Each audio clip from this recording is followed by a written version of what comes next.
Hey everyone. So today I just want to really quickly show you how to remove sites from your Elementor Pro subscriptions. This can be frustrating if you come to the Sites tab and you don't see an easy way to just remove some of these temporary sites that you have set up if you've connected Elementor Pro.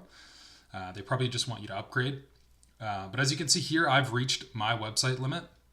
And from the sites page, I cannot find a way to remove these temporary websites. So what you have to do is come up to your profile, go to subscriptions, and find your actual Elementor Pro subscription here, not your site mailers or anything like that, or your hosting. Click manage this subscription, and then you'll actually see a list of all the websites here.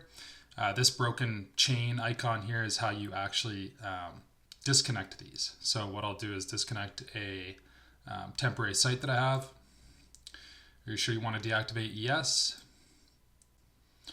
And as you can see, after it disconnected, I now have 24 out of 25 of the websites. I can connect Elementor Pro to a new website, and you should have gotten a little confirmation box in the bottom there.